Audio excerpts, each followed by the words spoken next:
don't want to miss the whole thing. Great. You have to click on the, I got it. Okay, thank you. Wow, it's really a pleasure. And, ultimately, GCAS came around because of a question that I think Slavoj Žižek and I were talking about in Althusser's famous essay, The Ideological State Apparatus, where he asked the question, like, how the hell does capitalism reproduce itself? And I'm paraphrasing.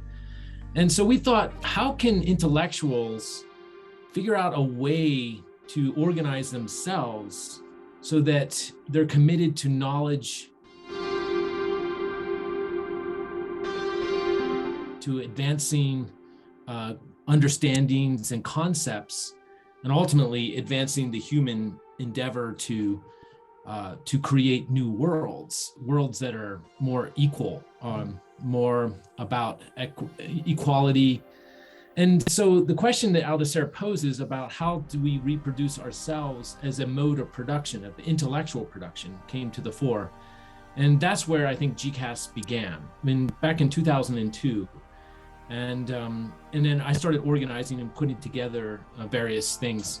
And finally, in 2013, I had the gumption, after I got tenure from a liberal arts college in Florida, where I didn't want to continue teaching for 30 years the same damn classes over and over.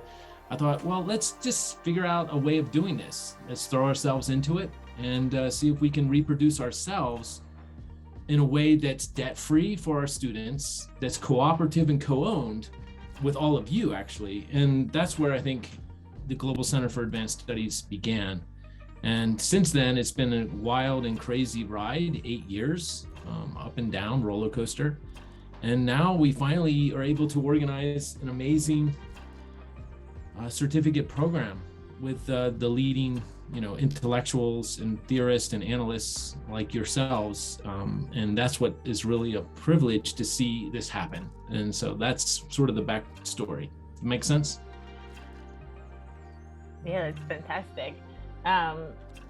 Because I found in talking to more and more professors, school has turned into such a thing as like either to just get a job and get trained for that and not really think. Really that, honestly. And it's really like, instead of being a place, academia being a place to kind of promote thought and individualistic thought and creativity, it's really become a place that's just been like, memorize this, and this, and then you can get a job here, here, and here, and that's it.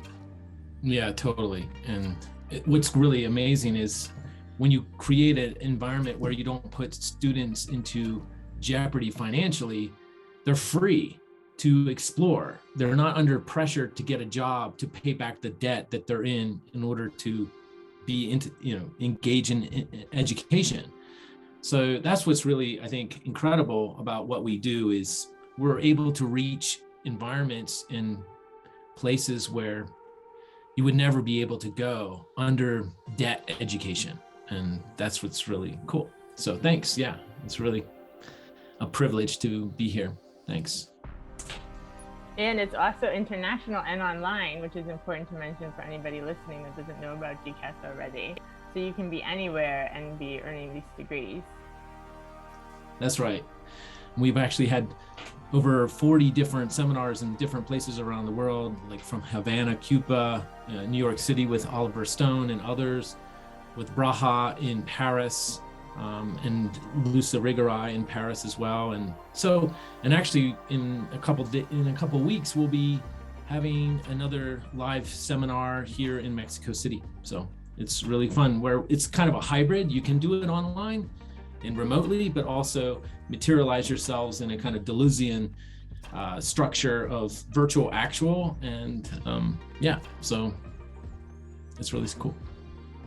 Yeah, and so gathered with us today are all of these different analysts that are going to be teaching in the certificate in psychoanalysis. The only one missing is Jamison Webster, and her class is the first class of the semester, right, which starts on October 2nd.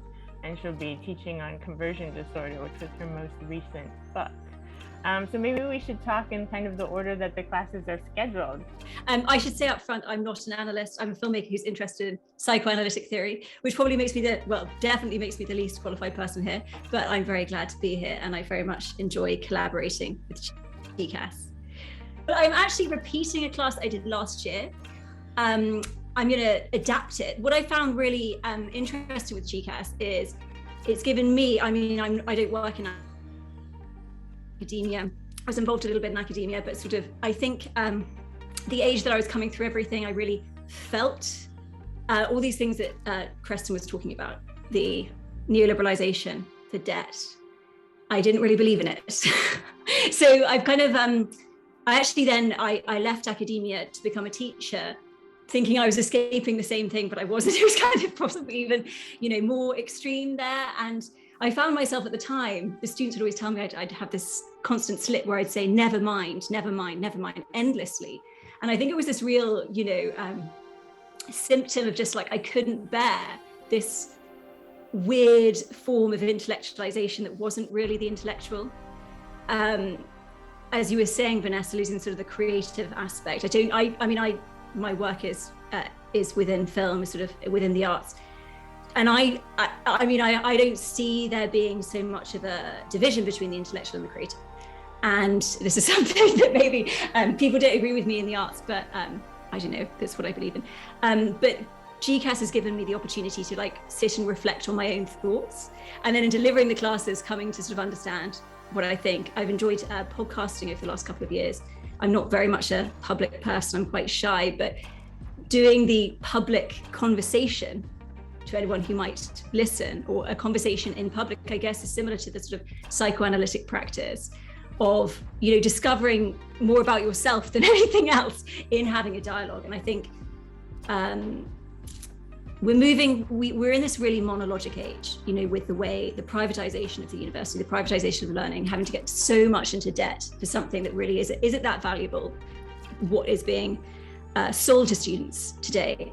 And I really admire what GCAS does. I'm really passionate about the idea of sort of moving towards dialogue, public dialogue, as a place that really reflects the nature of subjectivity itself.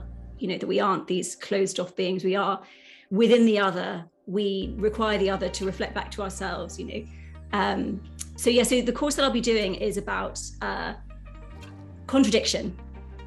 I'm very interested in, I'm sure all of you are as well, contradiction, lack, the unconscious.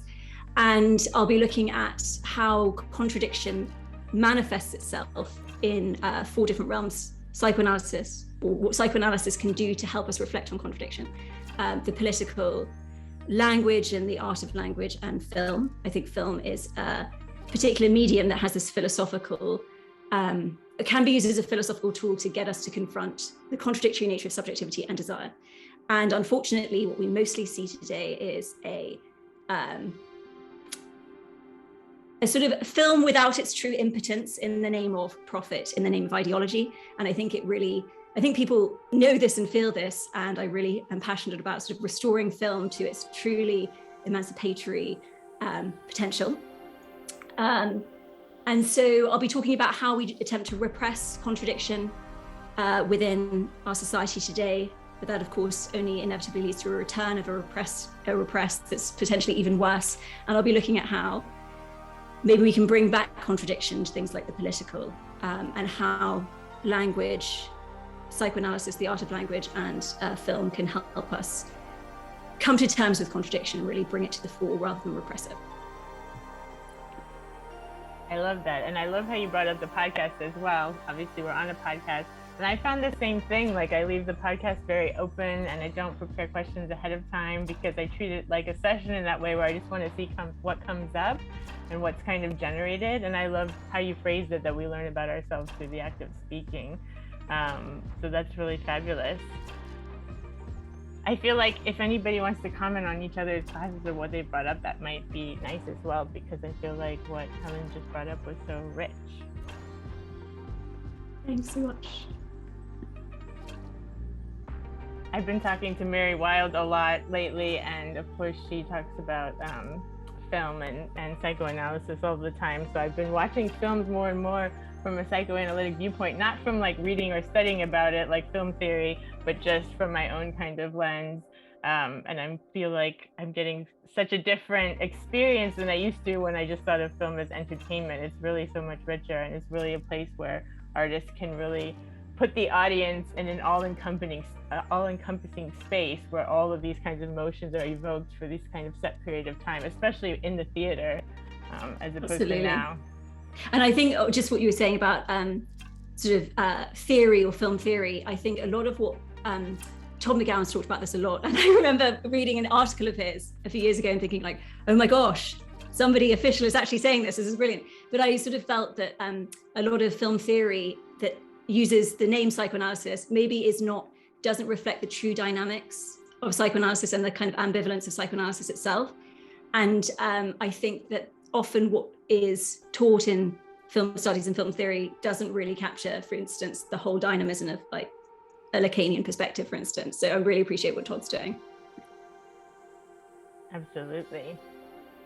And Isabel, where are you? You the background doesn't look like you're flat in London. Where are you? No, it's not. It's not. It's I'm in my sister's house actually in Brussels. Oh, wow. Yeah. You're on the continent. How does it feel with that post-Brexit continental visit?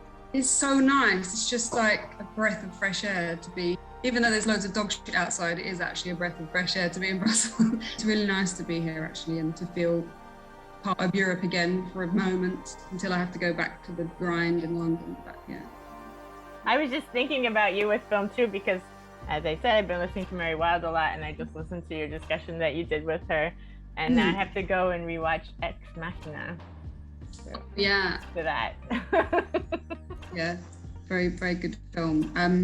No, I mean, I totally agree with Helen in terms of film as a very important, not just psychoanalytic, but conceptual tool and political tool that needs to be taken more seriously again. And certainly Todd McGowan is somebody who's at the forefront of that. So I really agree with that. And I just want to say, totally endorsing GCAS as just like a brilliant and amazing, inspiring development. And the fact that it's bringing not just amazing people together, but giving the opportunity for people all over the world to experience this kind of education and debt-free education. And the idea of interdisciplinarity, I think, is so key, that people understand truly what critical thinking is, and not just in the sort of way that it's become this horrible naff neoliberal tool of critical thinking skills in order to be a valuable member of the workforce. You know, actually, why should we have critical thinking? So that you can understand your situation, you can question your situation, so that you can empower yourself. And I think that this sort of format is just so wonderful, because it's really bringing together sort of sort of unorthodox and contradictory methods sometimes to bring out new exciting combinations. And what a privilege to be around all you amazing women as well, because I admire you all, and you're all just fabulous people and scholars and researchers. So this is great. So I mean, I think the course that I'll be teaching is, of course, it's, you know, under the auspices of psychoanalysis and artificial intelligence, because that's the book that I've just published. And, you know, I think primarily what I'm kind of interested in is, again, you know, the question of interdisciplinarity and sort of smashing together discourses that wouldn't traditionally be put together. So part of my whole interest in the question of the psychoanalysis of AI was to ask a sort of provocative question about what AI means for us as speaking sexed subjects, and what psychoanalysis can bring to the study of artificial intelligence that has not yet been thought in sort of the traditional philosophical or sort of analytical philosophical approaches to AI, which can often look at it as this sort of technical problem or a scientific problem. And, you know, anyone who's familiar at all with psychoanalysis will know that it's interested in the question of where psychoanalysis fits into the sciences as a whole. And Lacan famously said, you know, what would a science be that had psychoanalysis within it? And that was his concern as well, to question the subject within science. And so this whole metaphysical question of fitting in philosophy and psychoanalysis within the realm of the hard sciences as well is very much a concern of psychoanalysis. So now that we are having to bring in the whole discourses around artificial intelligence, around political questions around AI, and the social questions, the subjective questions, I'm kind of interested in exploring those questions more and opening up the different types of problems that we might encounter as artificial intelligence becomes more of a concern for us as humans. And this can be both sort of on the level of everyday politics, how we interact with AI on a sort of big data level, but more conceptually also using film and literature to examine more kind of theoretical questions around embodiment, around sexuality, around the changing way that we think about what consciousness means in relation to this sort of detachment of the idea of the brain as separate from the body, which is discourses that a lot of kind of very ambitious sort of singularitarian thinkers like Ray Kurzweil and Elon Musk perhaps, and people who are very interested in the future of the transhuman, all of these kind of fantasies that run away with us, but are actually, you know, serious fantasies because they're people with lots of money who have resources to kind of, you know, really tinker with these questions. So my course will be very much exploring different aspects of that in various ways.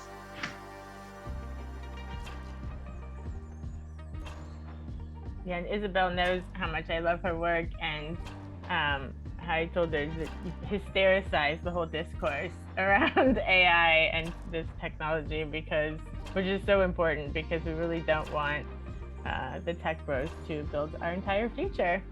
Thank you. Exactly. And when are you heading back to London? Well, I sort of next week, but I'm putting it off as long as possible. I don't know, I might hang out a bit longer. Right on. That's great. I might stay, yeah. Yeah, there's loads of stuff happening in Brussels actually, like the psychoanalysis things are going on as well. So who knows, I might end up moving to Belgium, I don't know. Hey, that's great. Fantastic. Belgium is a great country. Yeah. I spent 4 years in Belgium as a child, and I think it's absolutely fantastic. And Brussels is like the best. So it is I really endorse. No, it's lovely. It's lovely. Where do you live, Helen? In Belfast, Northern Ireland. Okay, Yes. nice. Yeah. Do you ever see Van Morrison in Belfast? Is he still around? Van Morrison used to be our neighbour. Oh. But I don't know where he is now. But he used to live right next door. He has a very, very, very sad life, Van Morrison. So he's a recluse. He went through a lot of tragic things. But he's still around, and he's around this area. But I haven't seen him for I don't know how long. Amazing. Okay, I guess next would be Julie's class, Introduction to Psychoanalysis. And she's going to be teaching that with Dwayne. Julie, you want to tell us about that? I want to tell you about that. So first of all, I'm really honored to be surrounded by people who I'm currently surrounded. And I'm going to teach Introduction to Psychoanalysis, as Preston said, and I will have invited lecturer Dwayne Russell. We will discuss some basic concept of psychoanalysis. We'll also consider critical perspective on psychoanalysis. And Dwayne will talk about interpretation of dreams, something that psychoanalysis has started with. And he will also talk about nightmares, precisely putting it in the contemporary perspective of pandemic. And in my part, I will consider two probably most important concepts of me. Psychoanalytical concept is the pleasure principle and the death drive. And in my view, the pleasure principle is the key perspective in conventional psychoanalysis of how people, humans, are perceived and how society is perceived. And the problem is that it's quite outdated, this view, because it's utilitarian a little bit, and it's also based on the outdated evolutionary perspective. So for me, the main concept is something that we have to switch to, I think, is the death drive. And this is what Todd McGowan also does. precisely putting death drive in a political context. And death drive I see, and death drive is something that originated basically the conception of death drive similar to it in Russia, because it was invented by Russian psychoanalyst Sabina Shpilrein. And we are quite pessimistic people here. So considering death drive as the central perspective, it wouldn't be seen as aggression. Sometimes it wouldn't be seen as this compulsion to come back to inorganic order, but as this is McGowan also interpretation, as to see people, humans, as self-sacrificing, because the perspective of pleasure principle, Freudian original one, it suggested that people are narcissistic and they are anti-social initially, and to form, it's problematic for them to form their social bonds. And the other problem that it's impossible to recognize suffering human within such. It's impossible to recognize suffering within such perspective, because even if Freud considers masochism as a feature, our inborn feature, for him masochism is a form of pleasure. So there is no suffering human, and psychoanalysts would even interpret suffering subject as having, for example, a certain form of jouissance, which is also, even if it's not completely pleasure, but it's also something about pleasure. So there's this impossibility to recognize sociality as inborn, and human as not narcissistic. So to consider them from the perspective of death drive, and death drive not only as the driving drive of subject, but also as a form of social connectedness, a subject as self-sacrificing subject, and subject as pro-social subject. And I will also talk in the last meeting about negative psychoanalysis. It's Freudian Marxist concept developed by Jacobi, and it precisely, in my view, considers this new type of psychoanalysis that puts, or at least has the potential to put death drive at the center of perspective. That's going to be an amazing class with you and Dwayne. And aren't you and Dwayne like connected in some other way too, right? Yeah, why? Didn't you just get married to Dwayne or something? Not yet. Oh, okay. So it's coming. It's a messianic marriage. That's cool. Julie. Thanks, Julie. Julie, can I ask you a question? Yeah. Will you also address the life drive? No. In the end, it's all death drive. No, it doesn't fit. no life drive. Yeah, no life drive. But basically, my ideas, I wouldn't present it that radically in this course, but I think we are fine without. One can develop a perspective and understand evolution, society, humans without the concept of life. I'm trying to do it, but I wouldn't be that radical, I promise, in the introduction to psychoanalysis. No, I think that's very important, very interesting, because when I recently analyzed the life drive in Freud, and following that in Lacan and in Deleuze and Guattari and all these wonderful minds, it was quite clear that the life drive in Freud is basically a death drive for the human being. Because when you think what is life drive in Freud, it is about the drives or the push of the atoms and the amoeba and the particles, to unite together at the expense, I would say, even of the human being. So if this life drive doesn't need human being and doesn't need psychoanalysis, but the problem is that that's the model. Yeah, so we are modeling something about desiring of life upon that which has nothing to do with human beings. So this takes us to huge imbalance at the heart of the theory itself. Mm-hmm. Is this something similar to what Jerzy calls bare life? this nightmare of bare life, just something that repeats itself and it repeats death, bringing death at the same time. So yeah. Bare life would be more close to a real that could still be a kind of belong to the human as being, which animality of being, let's say it like that, and is deprived of anything that we consider human.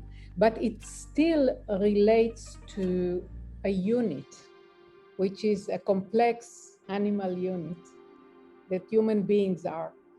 But the life drive in Freud, it's even the molecules and the little cells that want to mix together, and who cares if it's human, not human, and even real animal. So I think that, well, but that's maybe for the future. This life gives you enough work and give us enough trouble for the moment. Yeah. So I was initially following the psychoanalytic perspective, Lacanian, that death drive is something that separates human, is specifically human drive.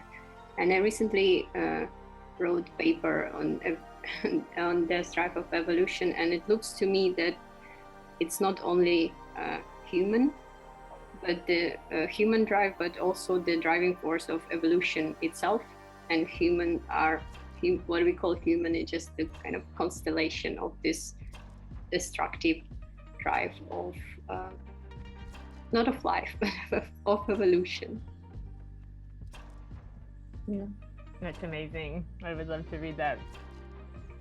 Thank you. And I think, Vanessa, your course is interesting because it's both in the psychoanalysis program, certificate program, as well as the master's in philosophy program. And I think you're teaching this course in early next year or something like this. Mm-hmm. So what is your course about? And it was interesting the way we came about how to develop your course anyway, but yeah, tell us about that. Yeah, and it actually segues great from what Julie was talking about, because it's about repetition compulsion, and its formal title is called The Unconscious Act Theories of Repetition in Philosophy and Psychoanalysis. So basically, we talk about the unconscious act, exploring the philosophers that came before Freud, namely Nietzsche and Schopenhauer, who clearly influenced him, whether he says so or not, and to understand the mechanisms that work in the unconscious act, in the psychoanalytic act.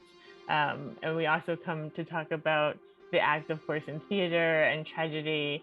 And in that way, I talk about Simon Critchley's work on tragedy and the Greeks, to kind of highlight how these things are played out in that way. I also, at the end, talk about the unconscious in the internet, and I'm looking at Clint Burnham's book, Does the Internet Have an Unconscious? Because I think that brings kind of the work of theater up to date into our current kind of collective social theater that we have online. And of course, before that, we talk about Deleuze and difference of repetition, and talk about the Ljubljana school philosophers that kind of expound upon that. And of course Lacan's psychoanalytic act, and Freud's theories of acting out, of course, in psychopathology of everyday life, but also looking at different ways that he talks about remembering, repeating, and working through, and those kind of seminal works where Freud expounds upon the repetition compulsion, and of course the eternal return of Nietzsche, that sort of thing. Thank you, Vanessa. So my class is going to be introduction to your class, basically. Nice. Yeah. In a few weeks after Jameson's class kicks off next Saturday on the 2nd, we're going to have Braha's seminar. And I wonder if you, Braha, could talk to us about where are you in your intellectual journey, and how does this seminar relate to that and your work art, in psychoanalysis, in philosophy? Exactly, the reply will, formulate itself. But first of all, I'm very happy about everything that I heard here. And I think it's fascinating. And that you succeed to bring together wonderful people. And I'm particularly happy about this connection that is entering between psychoanalysis and art, and basically psychoanalysis and cinema and film, and the new media as well. Because I was thinking that I might, I'm going to talk about the matrixial sphere and the matrixial gaze, and what is the meaning of and why the matrixial gaze is feminine in relation to what it is feminine, in fact, in relation to what kind of understanding of the gaze in Lacan, and even perhaps in Merleau-Ponty, and then the relation between the gaze and the screen, which are becoming very complexified with, of course, the digital media that we are all using in different forms. And the question for me will be also on what kind of basis we could even talk or describe the feminine in psychoanalysis and bring it into some kind of different coordination, keeping in mind that the structure of the subject that Freud was working with, and finally also Lacan, is a male structure, and the development of the male narcissism was at the center of his idea of sexuality. And Freud says so. He says, how would a person, the neutral child, how could he live and develop if he would imagine that some organs vital for life is lacking in him? The child cannot imagine that. And that's why we get into the anus and so on. It's the whole complex just to save not male sexuality, but male narcissism. So we have subject narcissism and difference of the sexual difference and body. All of those are harnessed together to protect a certain idea of the subject, which in fact is right in front of our eyes, melting and does not hold anymore. But this melting, it doesn't not mean, in my terms, that we are going just to the other side, like endless multiplicity a la Deleuze and Guattari. That either we have the subject as imagined by Freud upon some kind of masculine subjectivity, and we have to ask ourselves what it means. It's either that or thousand fragmentation. Well, that's not the point. With the matrixial, we are trying to understand a different kind of subjectivity related to the feminine, related to the maternal, basically in the sense that we all came from the maternal, from a connection between whatever it is that we are becoming and a maternal female body. Body is horror for psychoanalysis, but we must say body, or the real, if you want.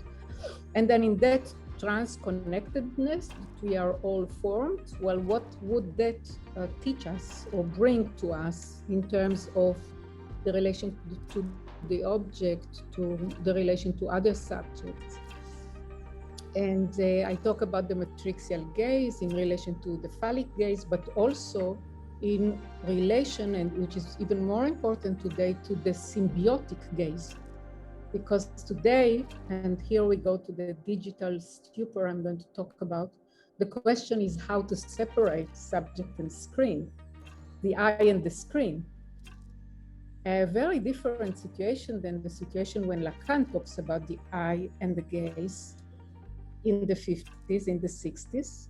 So he's, there is a situation we could not imagine in the 50s and the 60s. And so I'm going to talk, probably go through basics in order to understand what is the meaning of oblivion, what is the meaning of memory, what is the function of witnessing, and all of that, taking it to the feminine matrixial.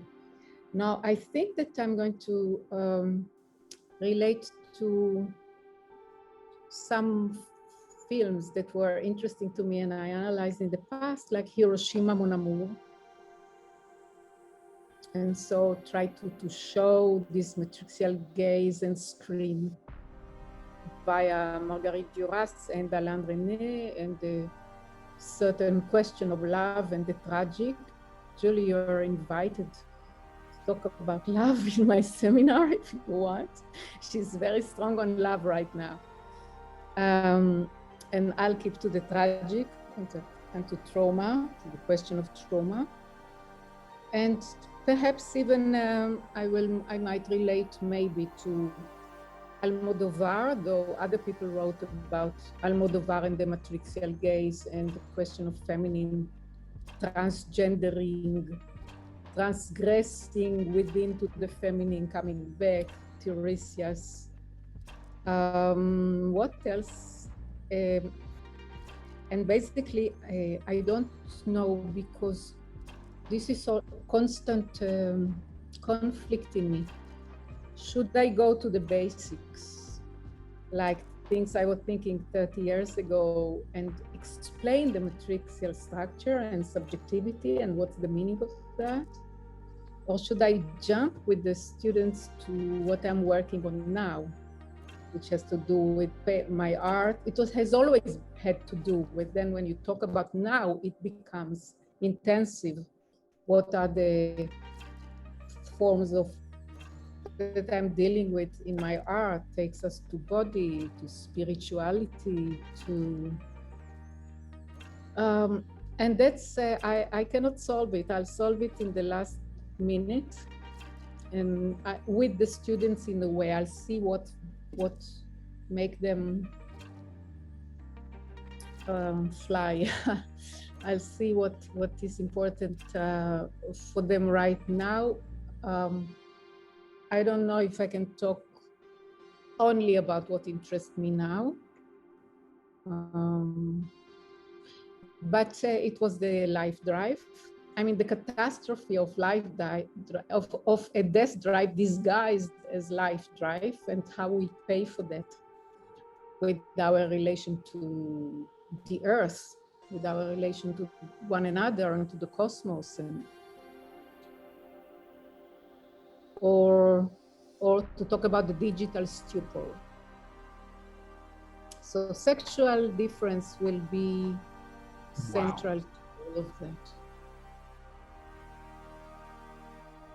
Yeah, that's Why is usually it put the catastrophe of the death drive closed in the life drive, disguised as a life drive. And why is it that every time Braha talks, I'm just like put into a different state? It's really incredible. Transfixed. Yeah. Thank you, Chris.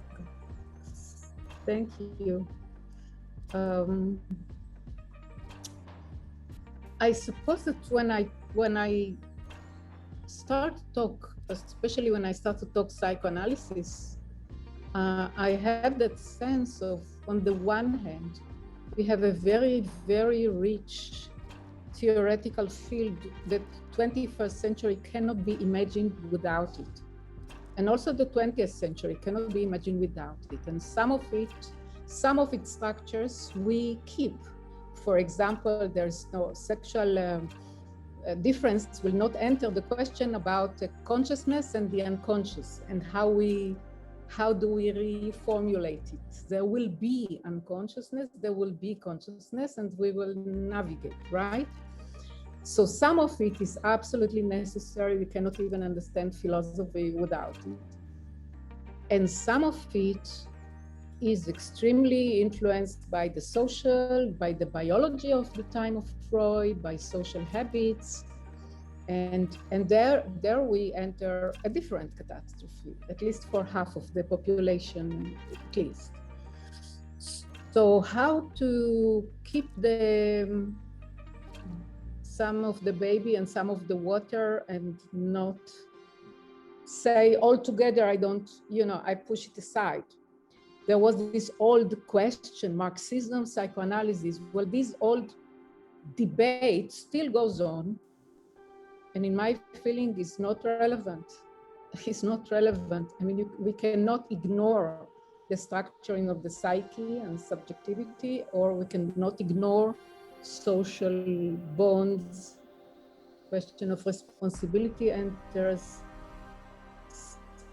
And on top of that, I'm not sure if the students wish or do not wish also to enter some question of the practicality of the process of psychoanalysis itself.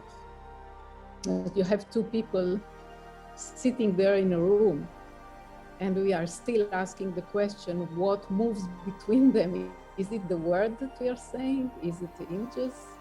Is it some kind of vibrations that we don't really control and we ignore? Or do we work in psychoanalysis even though there is a transference, or do we work because we are using the transference? And all of this is also relevant to analyzing films and literature and relations of teacher and students. So I don't know, Creston, is it okay that I don't yet know what I'm going to teach?